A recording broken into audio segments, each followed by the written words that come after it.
The author's shelf. The author's shelf. The author's shelf.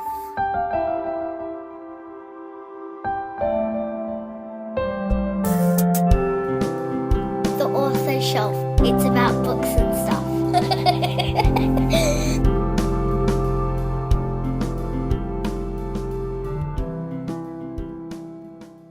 It's been a while since we chatted with Tristan Bancks, and today we're going to rectify that. Tristan, thanks for joining me today. No problem. I've just seen you engage children with your presentation at Sans Souci Public School, and you had all the kids captivated.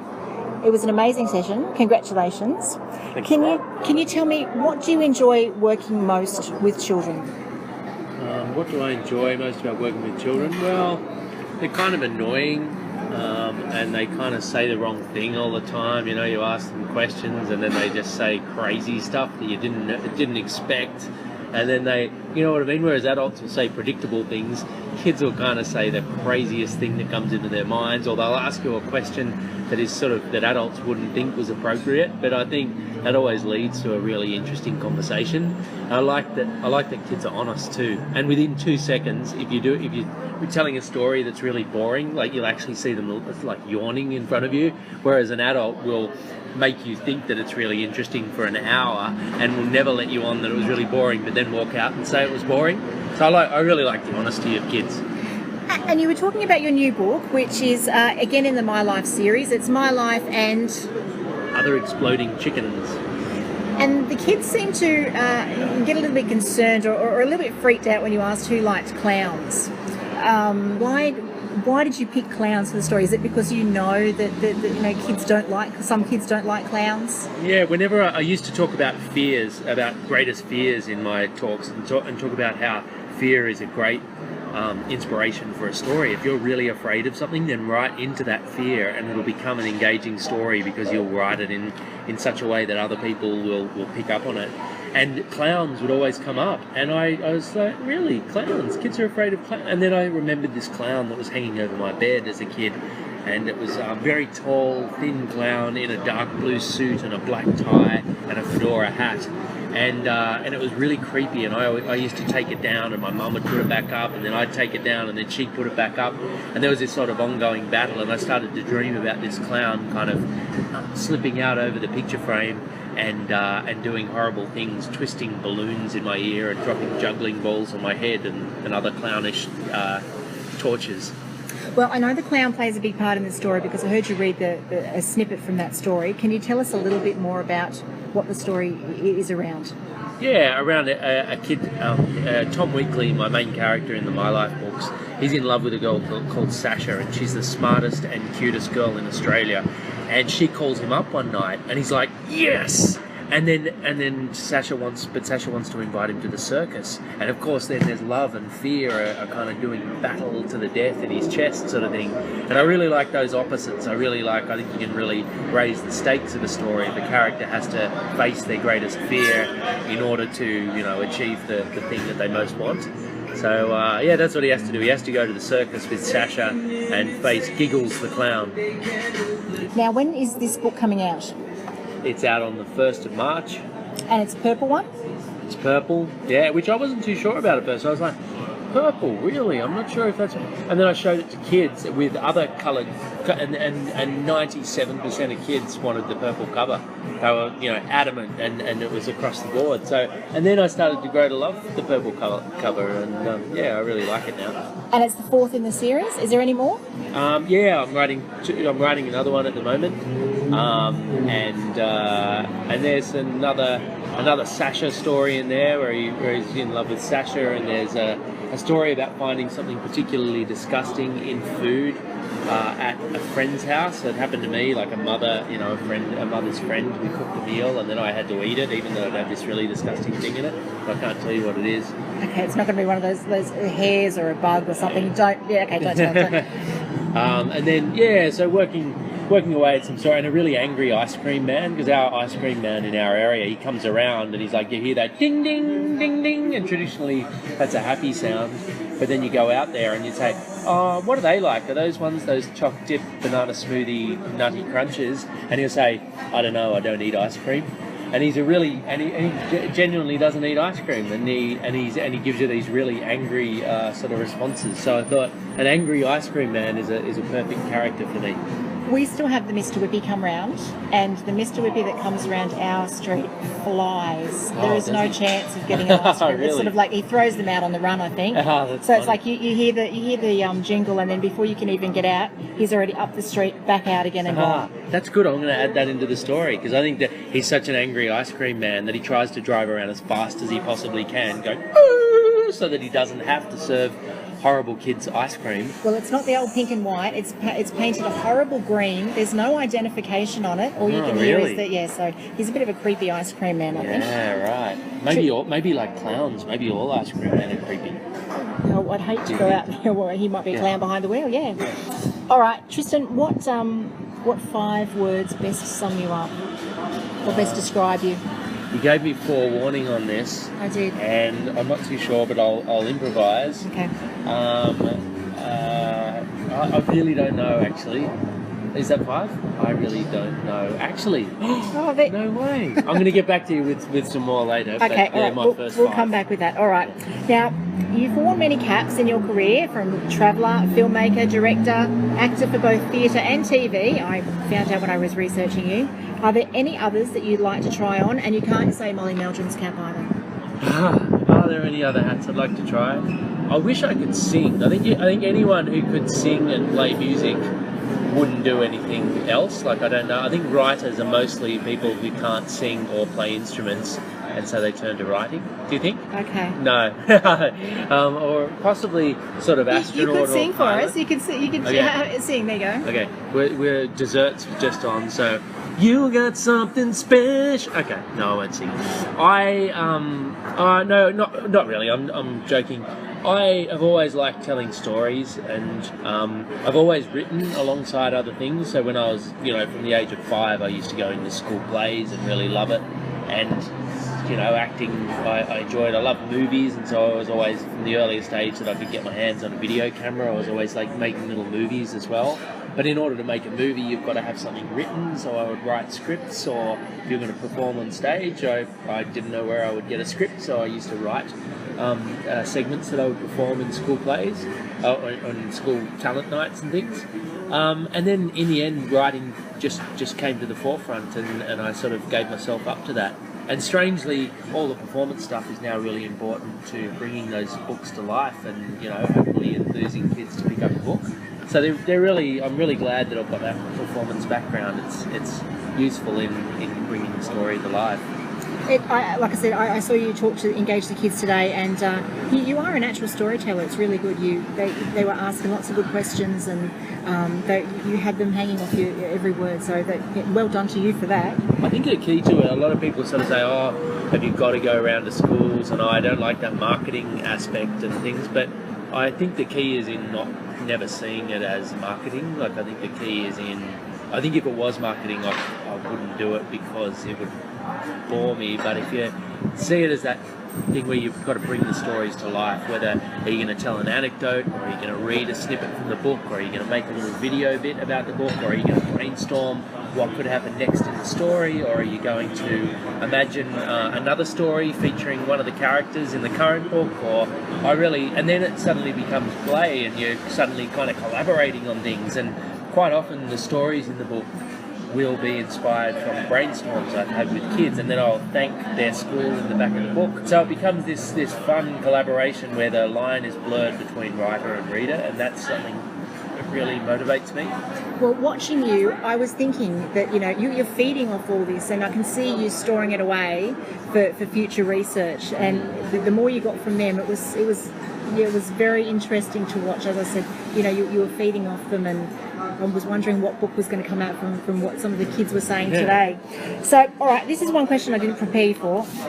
Are you a plotter or a pantster? And I think I know what you're going to say here. Do you need me to clarify the meaning? No? Am I a plotter or a pantser? I used to be, because I come from a filmmaking background and screenwriting, I was a plotter all the way.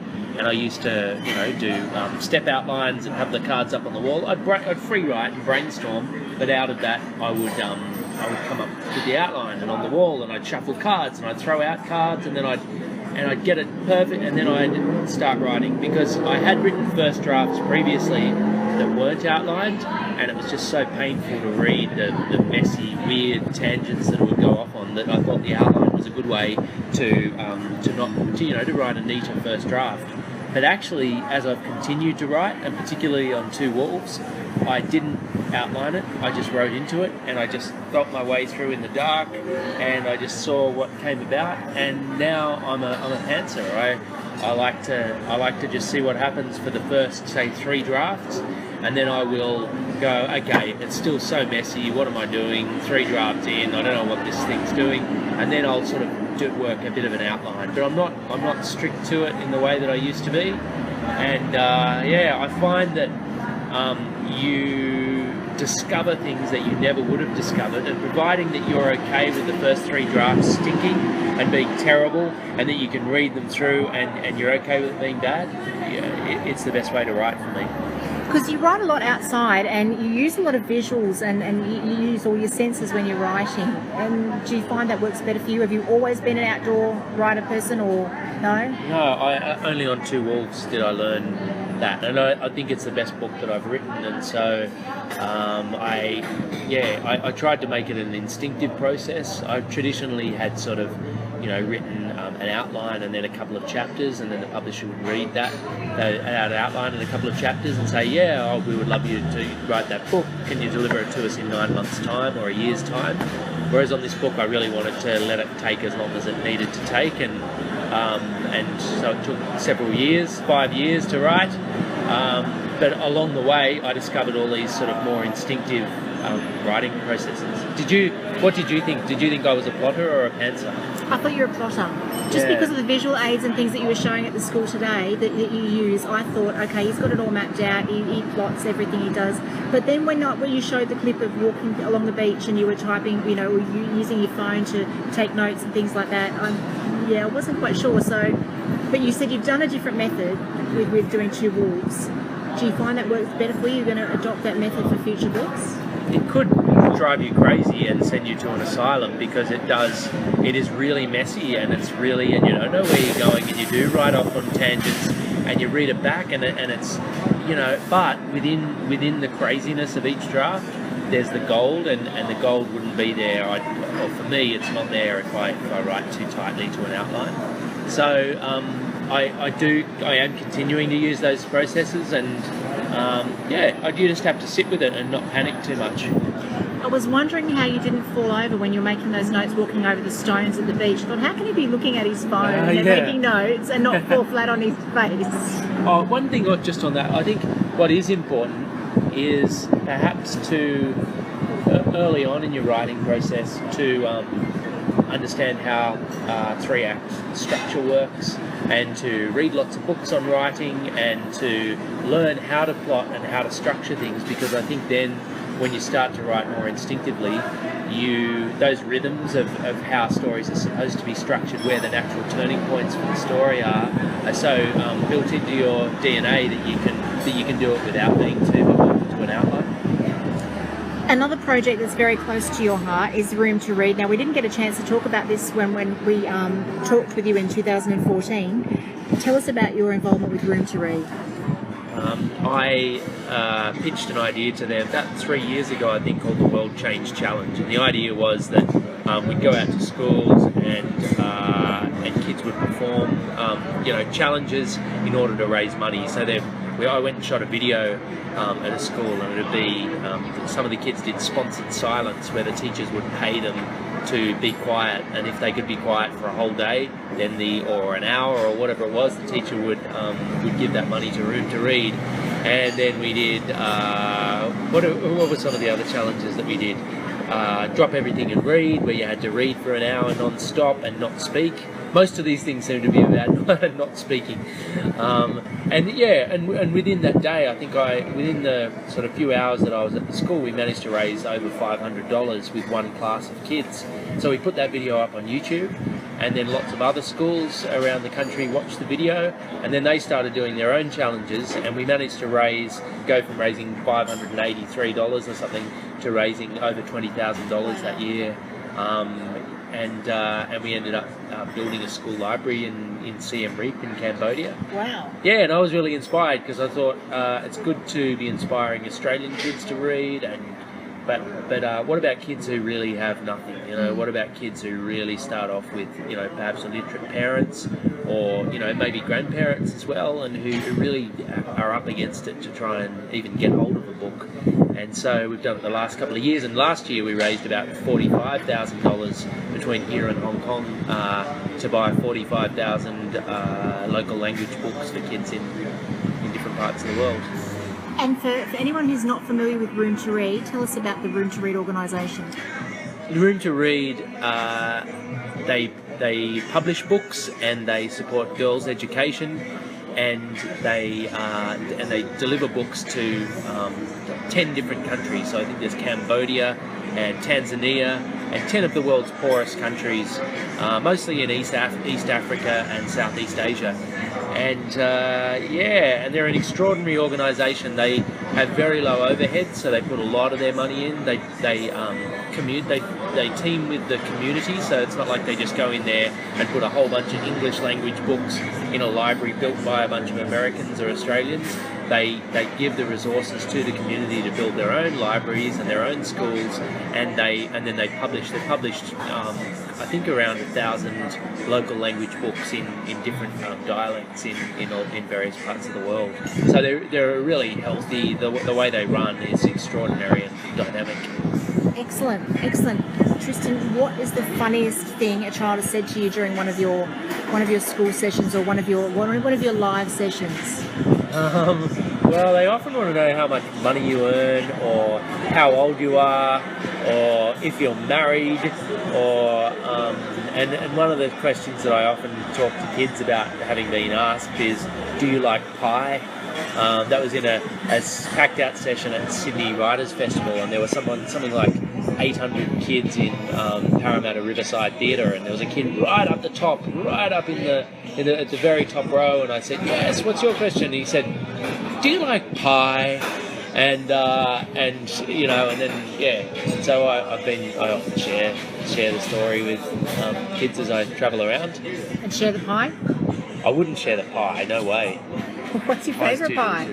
I like blueberry and sort of apple pies, fruit pies, but then I like chai chicken and spicy pies as well, Mexican. Okay, lucky it's lunchtime. How can our listeners follow you? I'm on all forms of social media, or some Twitter and YouTube and Facebook. I'm Tristan Bancks, Banks, and then on Instagram I'm actually it's Tristan Bancks Book. So and I put up lots of bookish stuff, lots of stuff about literacy. I Instagram my tours as I travel around, and hopefully put up some funny stuff as well. You get trailers for your books? Yeah, trailers for the books. I put them up on YouTube.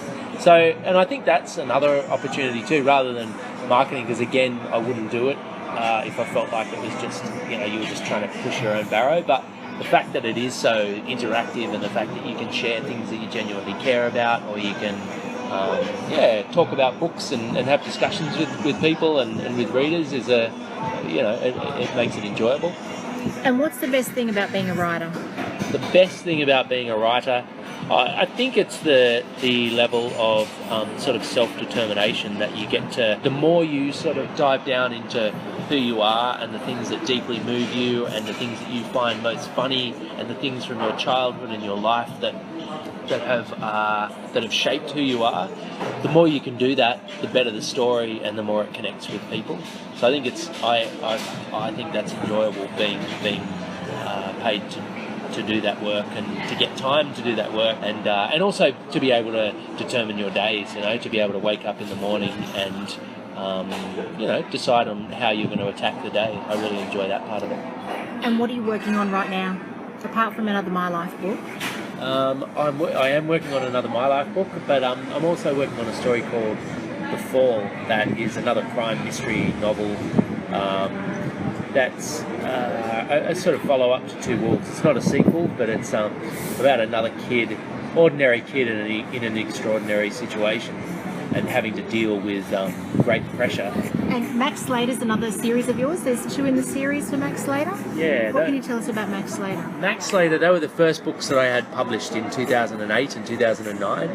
And Mac is an inventor, and he's working on a flying bike with his best friend Paul, but they keep on crashing the flying bike, and it's a disaster, and he's, imminent death sort of follows him wherever he goes, and he's in love with this girl called Kat DeVries, and she kind of doesn't love him so much, sadly. And so he's trying to impress Kat, stay alive, and get this flying bike in the air.